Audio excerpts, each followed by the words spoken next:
Hi, amigas. Welcome, everybody. I know a few folks are still trickling in.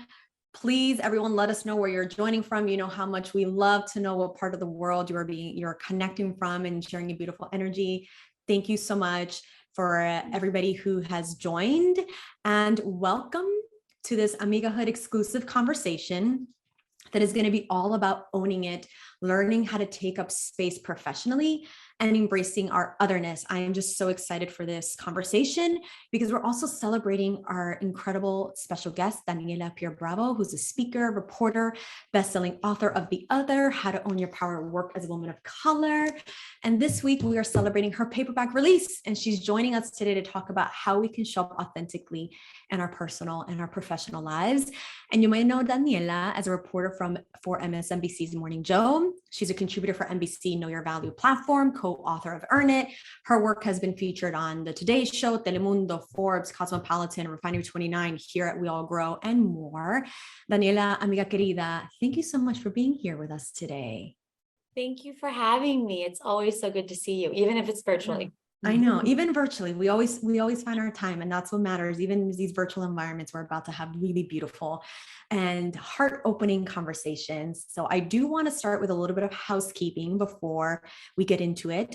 This conversation is being recorded and will be shared in Amigahood for later viewing, and we will reserve time for Q&A at the end. So please make sure that you drop your questions in the chat box where Erica and Ayla from our team will be moderating and checking if you have any questions, and they'll be sharing them with me. So let's dive into it, porque we don't have much time together, and I want everybody to hear your beautiful magic. So primero que nada, Daniela, felicidades on the paperback release of your book. I obviously have the hardcover. I cannot wait to get the paperback because this is now the second time I read this book. It's the most beautiful, juicy guidebook I've ever experienced for a career. And we're so excited to have you here, especially for this conversation about shifting gears from surviving to thriving and being unstoppable. But before we get into it, for those who don't know you, can you share a little bit about your story, how you made it from being undocumented to your successful position today at working in one of the largest media companies in the world? Give us a little bit about your beautiful journey. I write about it in the book, and it was a pretty unconventional path, even to where I am right now. I mean, I grew up undocumented. I'm from Santiago, Chile. Oldest of 5, moved to a very small town in Ohio, and didn't really realize the weight and the consequences of what being undocumented would mean for the rest of my life. My family was really head down in survival mode on a day-to-day basis. And so it was really up to me to figure out. And so even from college to getting an application in, to just all of like the preparation and the educational components that someone in high school is supposed to have, I didn't have, like many other women who are minorities are in that position of being the first one to go to college. And quickly I realized that I couldn't afford, or I couldn't qualify for any government loans or scholarships. And so again, all the doors started closing off. And it wasn't until I got $2,500 of a private scholarship that was nothing close to the tuition of the school that I ended up going to, but it was symbolic in the sense that somebody saw me and they believed in my story. And that was enough for me to kind of do it one step at a time. Like my mom always says, una cosa a la vez. And that's has been my motto ever since. Went to college, ended up graduating early because I needed to save money as much as I could. And then there was one pivotal summer that I know, you know this story, but long story short, I ended up lying on my resume and I said that I lived in New York because I applied to a million places in New York. Please tell us this story, because it's so good that I always say las garras que tú tenías to go and show up for yourself in this way. Así somos todas. I mean, like, I don't think my story is unique. I think it's just reflective of so many stories of hardworking, first-gen, immigrant, minority women in this country. You know, I was about to graduate, and I had this degree that I couldn't use. I was still undocumented. And I ended up, thinking, strategizing, okay, well, if I was going to have an opportunity anywhere, I needed to be in a melting pot. I needed to be in a place where I could learn from people, be a sponge. That's all I cared about at that point. And I ended up applying to all these unpaid places, internships in New York that last summer. It was like my last shot for an internship. I didn't have any before then. And it was one of those moments where it was like, if I think about this too long, then there's no way that I'm going to do it, because, there were so many reasons why it wouldn't work out. And even if it did, like what was the point of having these unpaid internships if I was undocumented? I ended up applying everywhere. I got a call back from Sean Combs's marketing agency, which was, nobody knew about. It was like this little tiny listing online that I managed to find because I scoured everything possible. And so I ended up getting this call from his 212 number while I was studying for my exams, and I'm trembling because I knew it was New York, and I didn't know anyone in New York, so I knew it was someone calling me for an internship. Get on the call, and they do the screening interview that you usually do when you do these type of interviews, and they say, "Can you come in for an interview tomorrow?" And I was like, "Yeah, I can come in tomorrow, no problem," because they thought I was local, right? I put on my address that I lived in New York. So I hung up and I was like, okay, problem solving. Una cosa a la vez, how are we going to do this? I can't get on a plane. I can't drive. I don't have a license. Let me get on a bus. Do buses go from Ohio to New York? Okay, yes, they do. They're 18 hours, 9 stops along the night, but they do get to Ohio from New York. So I ended up doing that. I got to Port Authority, which is, it's smelly, stinky, kind of sketchy. Got there, changed, ran through Times Square to get to this internship interview. And then I'm like, I confessed that I didn't get off of, a subway, that I just hopped off of an overnight bus, and that I was going to be on that overnight bus, after this interview, because I couldn't afford a hotel that night. And they looked at me like I was crazy. They were like, "What? Why? This is unpaid, and we could have done this interview over Skype." And I was like, "I don't care. I'm hungry. I want to learn. Please give me an opportunity." So they're like, okay, we'll give you this unpaid internship. I got that. And then I got another unpaid internship with MTV Networks in the ad sales department. Again, I get to New York 2 weeks after, with one little bag, have no idea how I'm going to survive the summer. I'm still undocumented. And it wasn't until the middle of that summer that everything changed, which I had no idea DACA was going to come out. And for all of you that I'm sure this crowd knows what DACA is, but it really immediately changed what my life could look like in my life in that moment. And everything started taking a green light. All of these red lights started turning into green lights. And it was because I had made little seeds here and there. And then I ended up working a million jobs that summer. I was a babysitter, pet sitter, walked dogs during my lunch break. I worked in clubs and in bars, anything that I could to pay cash on the side so that I could survive that summer. And then I ended up getting back to Ohio, finished off my last semester, and applied to the NBC Page program. I have no idea how I got that first internship, because usually it's people that know people that know people will send the resume through. And I had no connections, no mentors, just a lot of hunger. So 3 interviews in, I ended up getting a position, a role at NBC as a page. It was an amazing 6 months. I rotated through late night shows like SNL and Jimmy Fallon, and then eventually Morning Joe, which I have not left. I've been there since, and started out doing coffees and running scripts, and kind of took the unconventional path now to where I'm a full-time reporter, and wrote a book with Mika, the first book, which is called Earn It. I mean, just so many congruencies with who you are and what I know, of you as a human. I've had the beautiful pleasure of building a friendship with you. And so it's such a big testament to you seeing situations as an opportunity and not something that was limiting. This can feel so limiting for so many folks, having to jump through so many hoops to follow your passion, to follow your dreams. And so many of us can resonate with feeling not adequate enough. And so we overwork and we work so hard in order to find ourselves in these spaces. And even though when you mentioned all the green lights, and even though you went through all those green lights, we know that it wasn't smooth sailing, right? There's one moment in your book that you speak about anxiety and how you had so much anxiety that you had to run out of your office. Can you walk us through that moment, what you think caused it, but more importantly, how can we avoid getting to a point of just this anxiety driven exhaustion? Yeah. That was a moment where I didn't know I suffered from anxiety until I had that panic attack. And I was like, what is happening to me? And I remember being at my, cubicle at work, and everybody had left for the day because I worked on a morning show, and I was there that afternoon.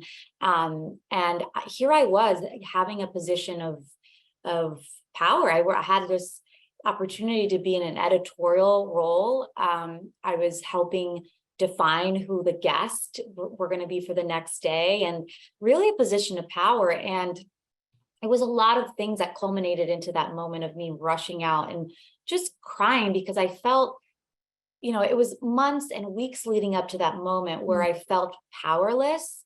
And I felt like there was so much that I needed to say and wanted to share and take up space and power and use that seat at the table. And there were so many micro moments where, for one reason or another, I never spoke out. There were stories about sometimes like immigration or DACA, and I would, stay silent. And there was so much inside of me that was still unprocessed. And there was a lot of shame, and there was a lot of internal bias about like, oh, well, this story isn't newsy enough, or this story, won't be of interest to this, to overall white audience, right? And so in that moment, there was a lot of conflicting emotions and a lot of anger towards myself because I couldn't use this moment, right? And it was a lot of other things. I was saying yes to things that gave me comfort and safety because they gave me that high and that adrenaline of like productivity, right? Like the more that I can produce, the more that I can make people feel comfortable, the more that I can, do things that, takes me away from taking up space. Because taking up space, here's the thing that I didn't know, unconsciously or subconsciously, is terrifying when you come from a position of reactivity, where you have seen your value be validated, when your reactivity is something that, helps you grow, right?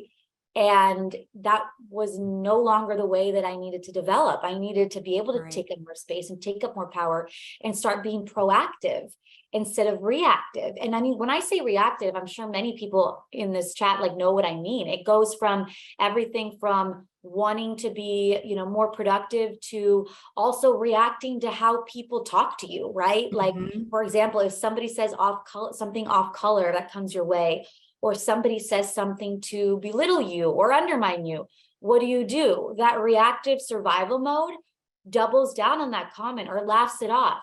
Why? Because that reactive mode hates dissonance. Like, we don't want to make people feel uncomfortable. And so there was a lot in that moment that I had to kind of work through. And it just culminated into this moment of like just erupting in this little panic attack. And then from there, that was kind of really a wake up call of like, wait, what I'm doing is not working anymore. Right. What an incredible wake up call. I think so many of us don't realize how powerful our inner being, our intuition is, our body's response mechanisms, right? They serve us to protect us in so many ways. And so many of us have dealt with microaggressions in the workplace, right? But we do laugh it off because we have this air of, we're just so grateful to be here. And we've worked so hard to get here that this is just part of it. And we end up, to your point, becoming incredibly reactive and hypervigilant as well, as a means for trying to survive. And what I love and appreciate about your book is that it really talks about that mindset shift on going from survival to thriving. And we know that there are lots of books out there that talks about how to get ahead. It's always like how to get ahead. And we here at We All Grow, which is also something that you and I are very passionate about, is how do we thrive? How do we succeed without having to run ourselves ragged? And in fact, that is the theme of this year's Weekend Fest, is thrive with ease, because we know that there are environments where we can succeed without having to put ourselves in those situations that aren't truly serving us. And this book is so special and different because it's not just about how to gain a seat at the table, right? We all are very crafty, intelligent, nimble. We find ways to get in through the doors. Yeah, that's not the problem. Yep. Exactly. What do you do once you step into the room? Like can you tell us a little bit more about that? Because you've had to push through the doors. Many of us have had to break down doors. But what happens once you're in? Yeah, well, and thank you for saying that about the book. And that's really it's really unconventional type of book in the business category, because it's really made for our experience, and our lived experience hasn't been told yet in a way where it gives enough room to share our stories and to share our experience and to share everything that's going on internally, because so many of us are unaware of it, right?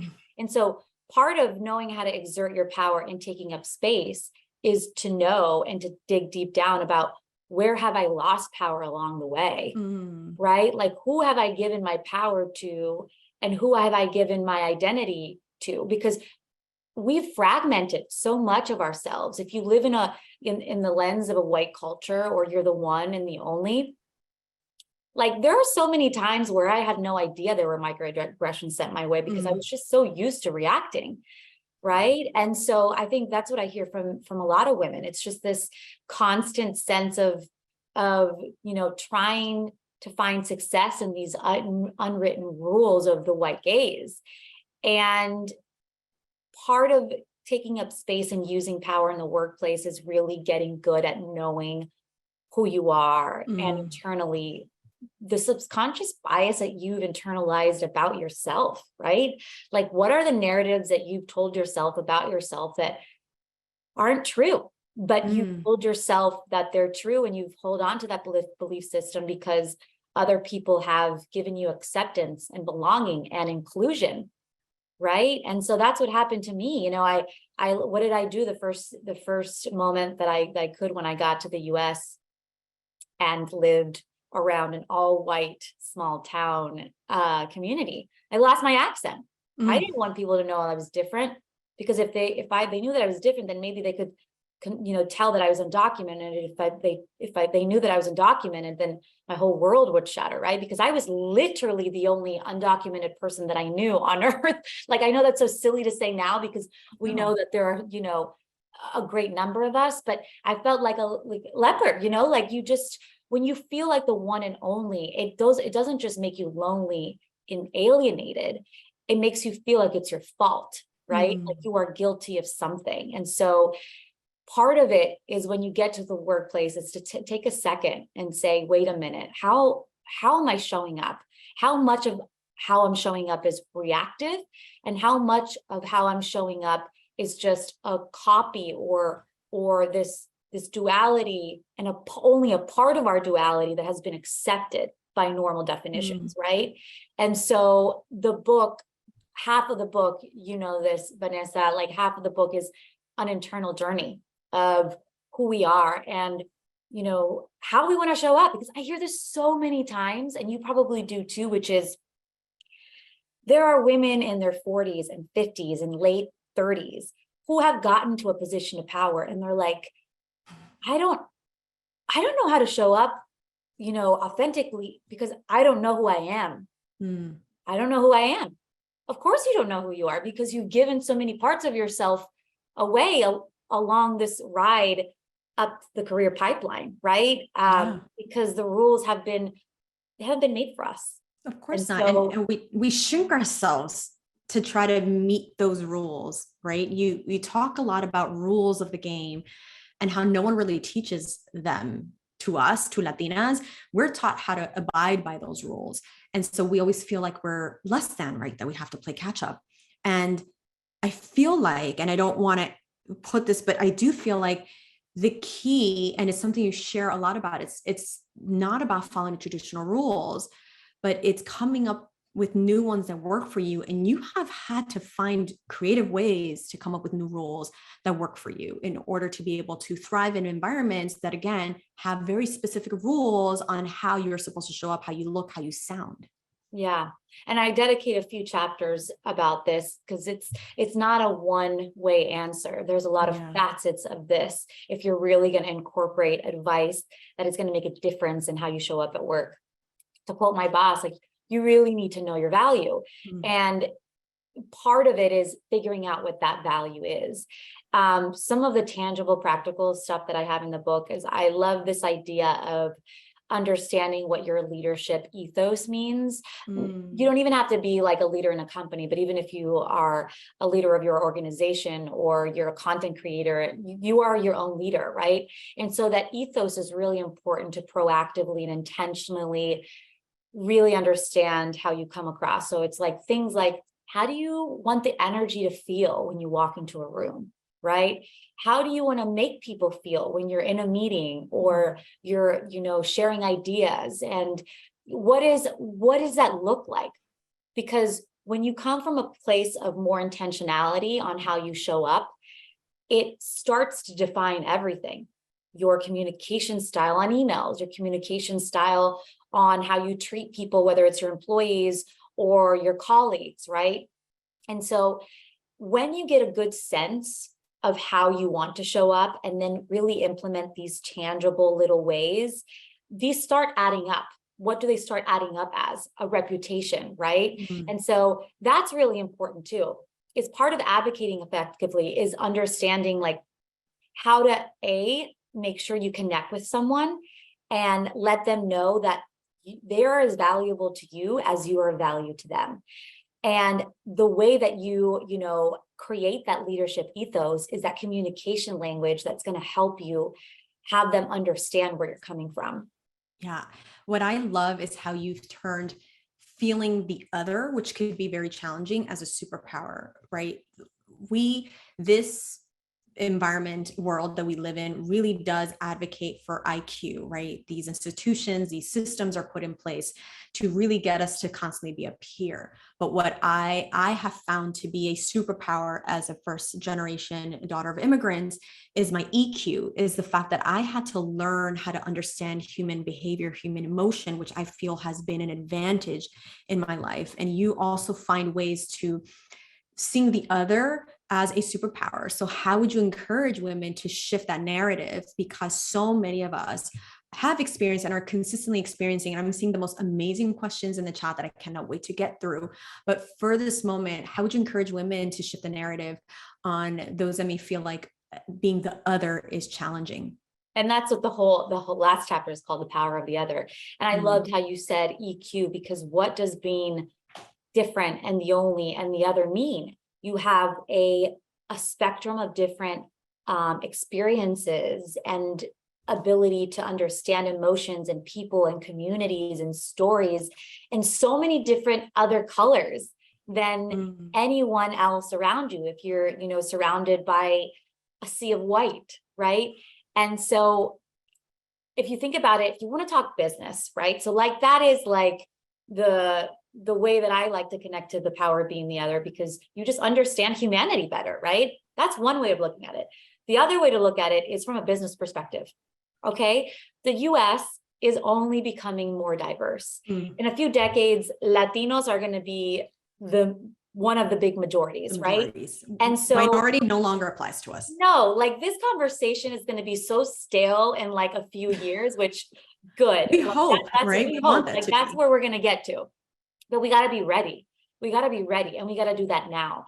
And we have to understand that if you work for a corporation or you own a business and you have a clientele that is, US based, they need your voice, like full stop. Like there is no way around it. And so we have to stop thinking of ourselves as the other in a room of white.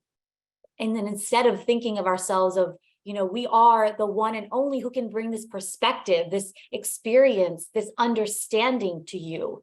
I am more valuable than anybody else in this room, right? Like that's the reality. If you're trying to, understand an audience of any, product or consumer good or even media. Like, people need to understand us and we need to have an advocate in the room, but it's good for the bottom line. And that's the reality of it. Yeah, it gives it a benefit for you. Actually, I find that those that have naivete, that haven't studied a particular thing, that have these skills that they've learned inherently by being Latina, it gives them a leg up, and puts them in a position of power. And also the fact that you're doing it bilingually, I mean, that's just another level of just value that you're bringing That to is the table, a because hard skill. that is a hard skill, right? Because you're thinking about skill. it in 2 languages and you're making it Yeah. happen in 2 languages. Absolutely. And you have to start thinking of yourself when we talk about like knowing your value, and when we talk about the tangibles that you bring in the workplace, or the things that you're bringing up at the end of the year, or the rate that you are giving your customers, right? Like, we need to incorporate our understanding of our own culture and our second language and all of that as a hard skill. But that also means taking a lot of risk and putting yourself out there, and knowing your worth is seeing what others may see as lack, and you viewing that as a superpower, which can feel really scary. You are somebody that I would say sees risks and laughs at it and is like, I got you, right? I feel like I see that in you because I also see it in myself. Having come from more traditional corporate environments where I always felt very limited, now being in this place where I feel limitless. And that's only because of the risks that I took. But I know that it feels scary for women of color, because many times we have more to lose. And we know that so many of us, it's not about us succeeding. We have our ancestors and the dreams of our parents and all of that on our back to bring with us. What is your approach to taking risks, and what advice would you give those that are like struggling with taking a lot more risk for the sake of just pleasing everyone else around them? Yeah, I mean, that's a great question. I mean, I've been at the same place for a little bit over a decade. And of course, like I'm there, and I've been able to pivot and do, this dream career now. But I mean, along the way, there was many times where I was like, okay, this is the playing field. And I got to figure out how to move my chest, my little chess, what are they called? Little checkmate. Pieces. Yeah. I've never played chess, so I don't know what it's Yo called. tampoco. But it's really about positioning yourself, timing, knowing when to and how to read the nuances of the room, and positioning yourself as an asset anytime that you get. And I think about the first time, because by the way, like going from, I think it's quite hard going, and for me, it's still kind of hard going from a place of like being at the bottom of the totem pole to then being in an editorial position, and then changing somebody's mind again to say, wait, this person can do on-air reporting. Like, there was so much going up here where I'm like, I'm not good enough. They'll never see me in that way. Who do I think I am? And Vanessa, before, because I'm obsessive and I'm a Scorpio. So I will ruminate like no other, right? And so for me, it's getting really good at knowing like what's going to stop you. I think it's just as powerful to know like what's going to get you there, but to also know what's going to stop you, right? And so for me, it's knowing that I have to jump and then figure it out. And I look at all the experience in my past where it's like, okay, I feel this is my why, or I feel like in my gut this feels right. Let me not think about it too much. Let me jump, and then I'll figure out how to land. And so kind of because there's a lot of practical steps to get there, right? So it was the first kind of big moment was the talk that I had with my boss, Mika, which was really early on. And by the way, I've had a lot of these like big talks that are like, wait, what are you doing? What are you asking for? Like a lot of times in my career, right? I mean, it's been 10 years. You have to shoot your shot. Yeah. And sometimes shooting the shot will come up as like, I don't think so right now. And then you're like, you use that as data and say, well, why couldn't they see what I saw? Right? Like, what are the data sets that they need to see things the way I see it? Right? Because if you're seeing it from a place of intentionality, if you're seeing it from a place of like, I am a value, I am an asset, then it's just a matter of time when you're connecting the dots, and not all, it requires you to have ongoing conversations. I remember the first talk that I had with Mika, and I talk about this in the book as well. I was very early in my career. I think I was like 2 years in. And I can tell you what page this conversation happened in because I wrote it down. So when you get your book, just go to page, obviously read the entire thing, but from page 178 to 181, I was just like, she did what? So here's Mika. I mean, I had looked up to her. She's a celebrity. Like that's what she is and what she was. And I was no one. And she had, she's a co-host of Morning Joe. She created this amazing platform called Know Your Value, New York Times bestseller, sold out conferences, et cetera, et cetera, et cetera. And we were out doing a show in South Carolina for the presidential trail. We were interviewing candidates. And we had to be in Tennessee that night. Mika had to be in Tennessee doing an event, and her chief of staff fell sick.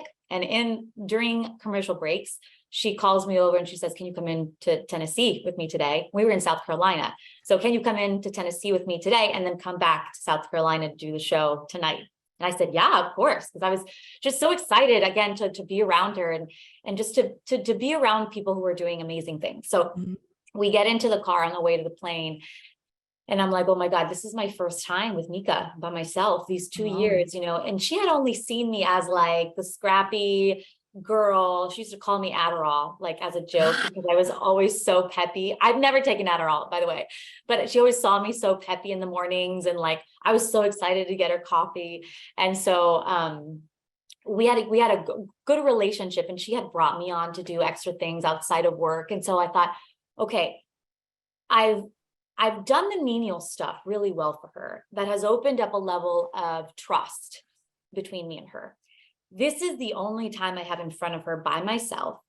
And if I want her to see me as anything else than a production coordinator or a coffee girl or whatever else, I have to be able to articulate what it is that my value is in this moment quickly, precisely, and that we can emotionally connect.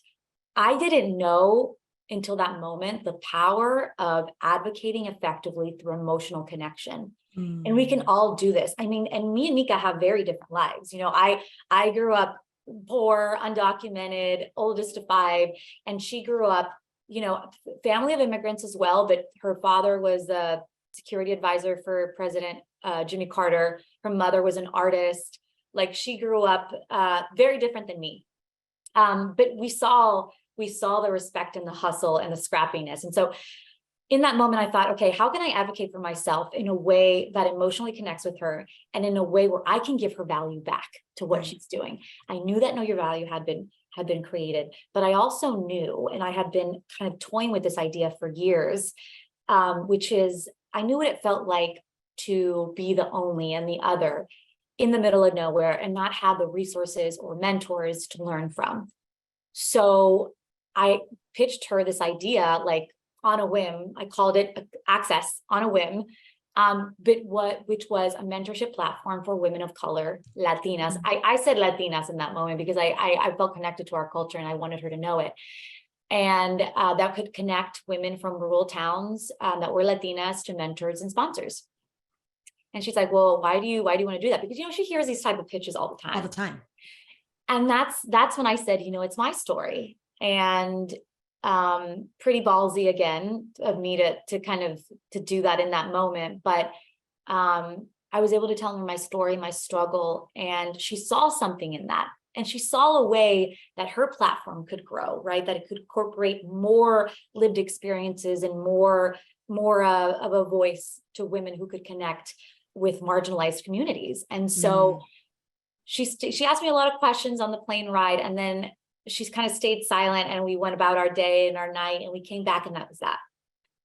And then a few months later, she calls me on New Year's Day, and she's like, we're going to write a book together. It's going to be your story. Access is going to happen, but first we need to, tell your story and make people feel, connected to you and you know, the rest is history.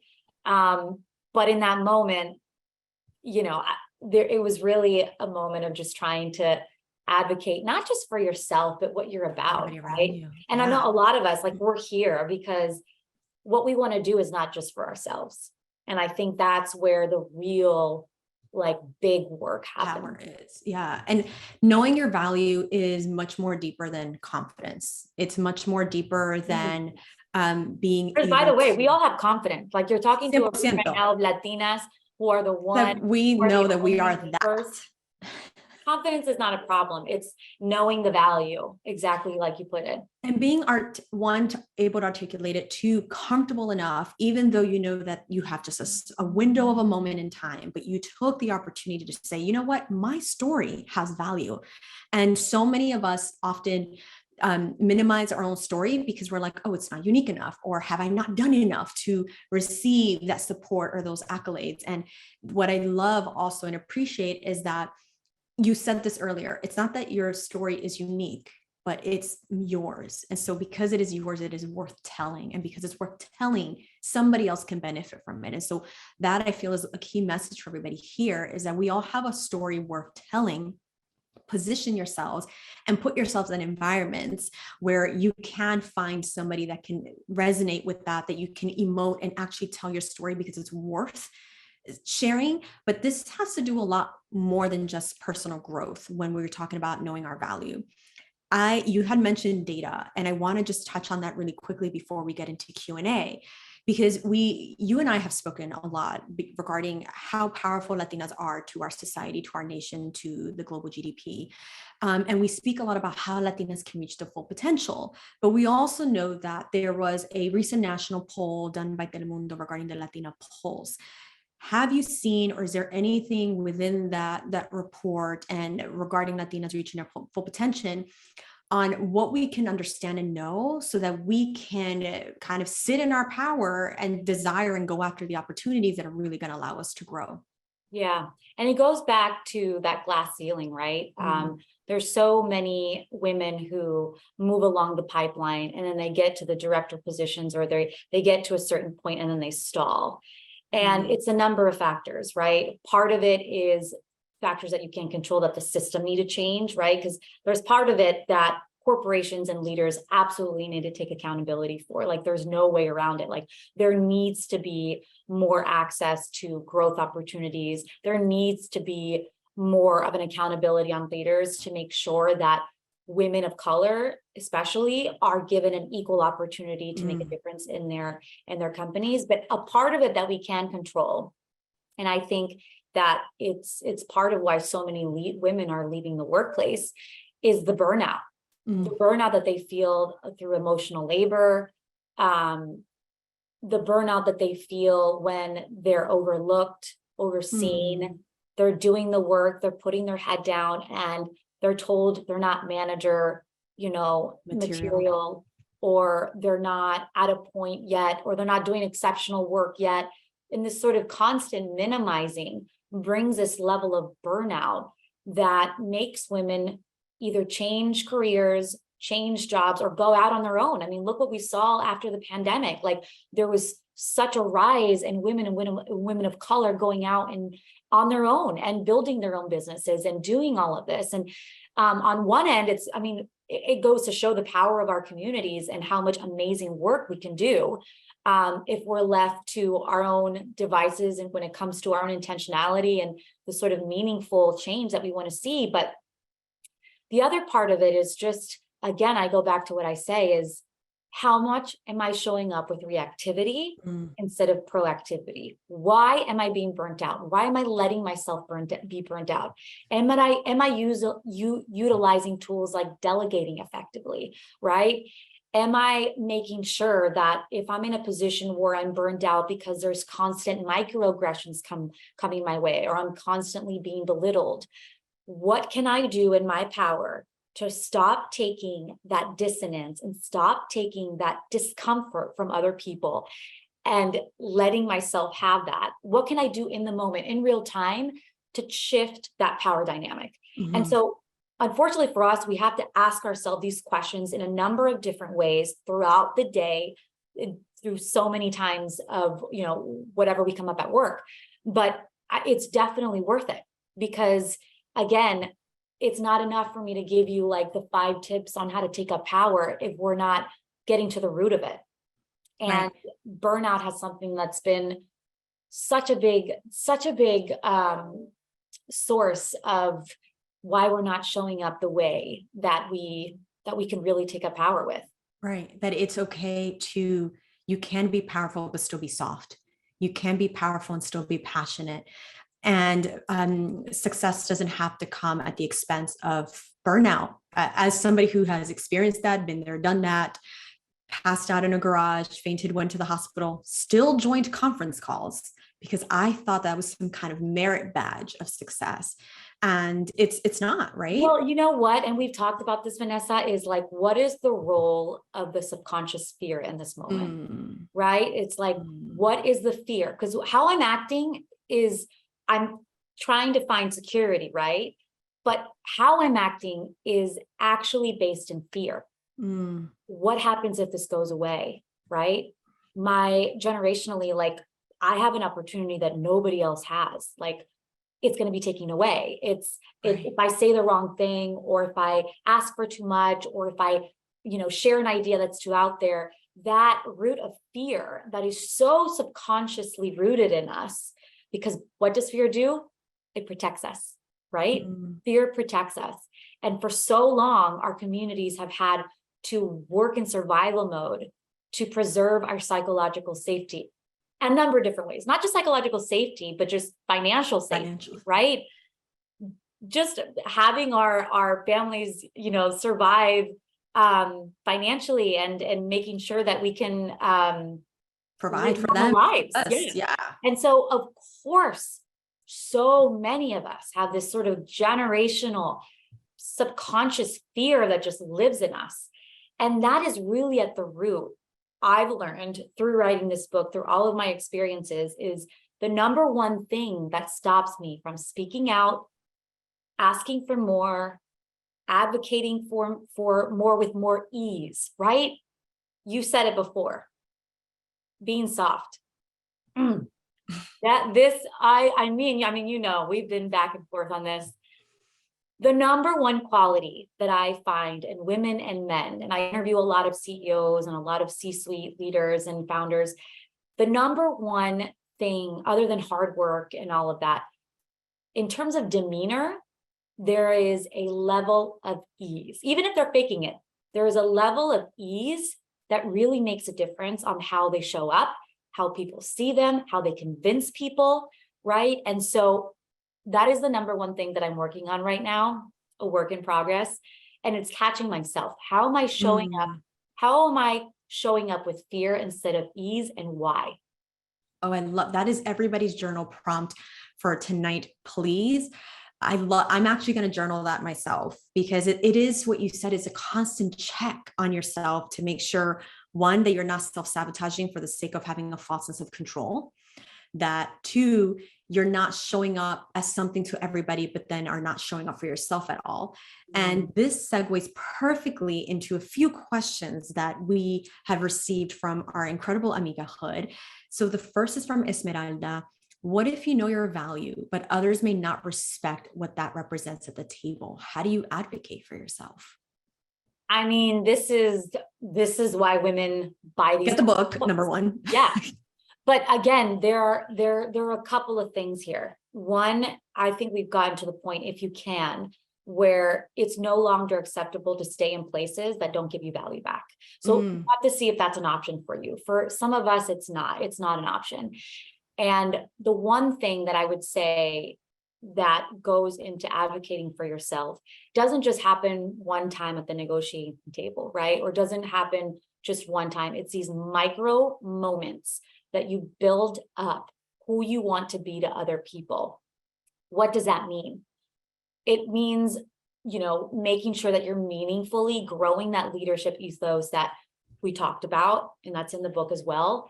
But it also means taking these moments where you're giving power away and asking for it back in real time. And it doesn't have to be where confrontational. It doesn't have to be something that, makes a scene. It can just in the moment be that you're questioning or clarifying something for someone when they're trying to take power away from you. And that I that's found powerful. is really, really important, because we need to start telling people how we want to be treated and how we deserve to be treated. And there has to be an intolerance and an impatientness to situations or interactions or actions that show us differently. Setting your own boundaries as well. Yeah. And then the other thing when it comes to advocating for yourself, when other people don't see it, is again, and I'm assuming that it's because you are dealing with a group of people that are different than you. I go back to what I said. The one and the only in the room is a real asset, and it's a real value. So instead of taking no as the end all be all, and again, advocating for yourself can be many things. So there's a couple of different scenarios that could fall into this. It's really important to go back and question what are the data points that they need clarity on, right? Because sometimes the reality of it is that advocating for an idea or for yourself takes convincing. You are teaching someone something that they do not yet see for themselves if you are getting a no. So it's really important to understand how they're seeing it and what are the gaps between you and them, right? What's that gap between getting to a no to a yes? And what are the real data points that you can either build, clarify, show, or intentionally create for them to understand what they're missing out on? Ooh, I love that. I want us all to sit with that, because it's so important when we're sitting in these moments that can be an impasse. And what we choose not to do sometimes is pause people in the middle of the discomfort, right? Because instead we're like, well, let's just let it happen. And then we go back and we ruminate, we sit with it, and then it just takes up unnecessary space in our mind. And it'll show up the next time you're with this person. It'll show up next time you're trying to advocate or negotiate for yourself, and you're wondering why you're trembling or why the words are coming out not the way that you want them to, or whatnot. It's because you have this on your forehead. Like you've kept it with you. And by the way, the other person, they didn't have to deal with the discomfort. They're fine. At all. Energetically, you keep it with you. So it's so important to, at the moment you're feeling that level of discomfort, and the moment you're feeling that, oh, I'm not being valued, let me advocate, let me stop this moving train that is moving in a direction that doesn't serve me, so that I can hop on and actually be a passenger that feels equitable, like I belong here. Because oftentimes I've been guilty of that myself, of just letting things slide, knowing that I have provided value, and someone repeats something that I say and says it in a different way, or minimizes me or ignores me, y no digo nada, for the sake of not ruffling feathers. And that was, I would say, Vanessa 1.0 in corporate America. Vanessa 2.0 no trabaja de esa manera, mainly because the culture that we've created here is one of openness and transparency and support and feedback. So it's something that you also touched on, as well as how do you, being an entrepreneur within your organization, being a leader, you don't have to necessarily be a people leader to be a leader, to be a leader for yourself as well. So that way you teach people how to treat you. Yeah. And I talk about this in the book, which is, even if you don't work for yourself, or you do work for yourself, it's like, you can think of yourself as an LLC. And an LLC needs components to run effectively, right? It needs that balance. It needs enough money to be able to, export the whatever it is that the service is, and it needs not to be burnt out. It needs to have enough people running the wheels to operate effectively. So like, where are the moments where you can delegate? Where are the moments that you can ask for help and not take it on all by yourself?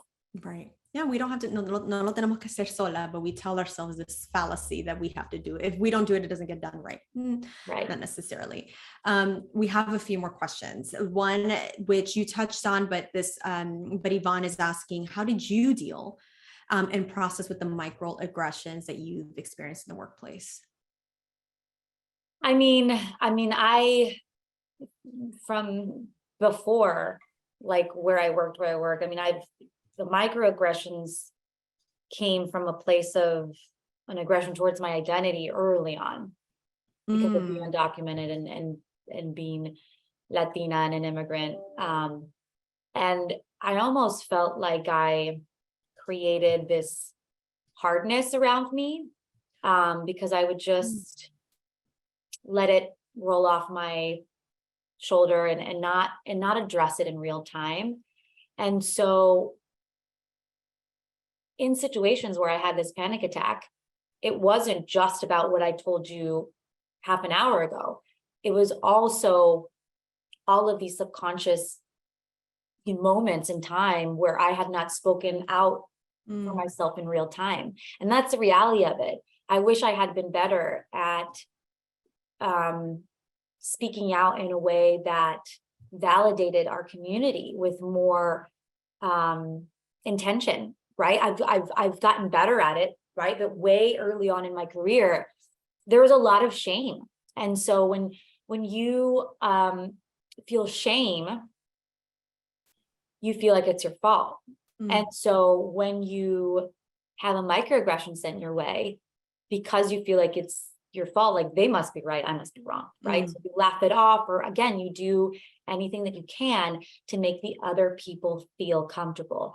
There's also this component of gatekeepers that I have been really thinking about as I wrote this book, and this level of inferiority and superiority, right? That I would give people early on, especially when I was undocumented, which is like, they were superior to me, I was inferior, they are the gatekeepers to everything. So what can I do to change myself, appease them, and not ruffle feathers? And that became a way of being. And that way of being, that way of operating, that gave me a lot of safety and inclusion and success, right? By the way, people help you if you become what they want. What they want you to be. And so when I got to a workplace in a place of power, thankfully I was in a place where, I didn't have to deal with that as much. But I want to just give an example in my book for someone who's dealing with the microaggression and wants to deal with it in the moment, which is, if somebody tells you something, you ask for a clarifying question. What did you mean by that? What do you mean that I sound hysterical? What made you come to that conclusion? Right? Because it does a couple of things. One, it allows that person to hear themselves in real time, because some people don't hear what they say, right? Like, that sounds so silly and so rudimentary, but people say things that are off color, that are inappropriate all the time, and they don't hear themselves say it until they're being told back to them. So ask a clarifying question. It does a couple of things. Again, it allows them to apologize, which is so important, right? Because what happens when they apologize, you no longer think it's your fault, right? You no longer keep that discomfort on yourself, right? When they apologize, you don't try to laugh it off, because you know they're at blame. And so that's really important. The second thing is they may double down on it and say, yeah, that's what I meant. And now you have real data to go to HR, and there's no one that can dispute. Yeah. And that has been actually one of the most game-changing questions. And a tip for everybody, it's helpful to write that question down and keep it on your laptop or on your desktop, because we spend so much time communicating with folks throughout the day, throughout the week, that it's easy to just immediately go into reactionary mode. And we do that based on our own past traumas, anxieties, or meeting someone's projection, right? Because a lot of us are mirrors. And it's important when you just stop them in their tracks of, what did you mean by that? Because then you actually understand their rationale. And most of the time you realize it has everything to do with them and nothing to do with you. Always. And by the way, it's non-confrontational, right? You can, what did you mean by that? But it's like, I'm teaching you something in this moment. But again, it changes the power dynamic. And if you can create all these micro moments of shifting this power dynamic, then you become more powerful, right? And that's just one little tiny way we can do that. Yeah. Okay. So speaking of shifting power dynamic, this question is directly about that. So Raquel has asked, Please speak on some of our tendencies toward not complaining, making impossible situations work, and creating magic out of nothing versus expressing needs and how being vulnerable can be used positively. So that's a lot about dynamic shifts on how many times we can be seen as too passionate, too loud, too all of these stereotypical tropes that are put upon us, but instead expressing ourselves in a way that vulnerability can be used positively. Wow, what a beautiful I question. know. And you know what Thank you, the first Raquel. thing that made me that made me think of, Vanessa, is the way that We All Grow operates, because I know we've had conversations about this. And every time you tell me about the dynamics with your colleagues and how you sift through any sort of situations in the moment, I'm like, wow, this is literally the example of all the examples. And so, I mean, kudos to you guys. But Thank you. when you're dealing in a situation where it's not as easy and you have maybe sometimes more complicated employees, I go back to, again, what is the root of why you're showing up the way you are and feel like you need to minimize yourself? And I would, again, examine the role of fear, right? Like, what are the ways in which I'm holding myself back because I'm afraid? What are you afraid of? Like, I would start writing this down. If you get into this consistent situation where it's like you feel like you can't do a certain thing at work, or you can't show up the way that you want, or you can't say what you want, I would start a journal, and every day I would say, what was I afraid of today?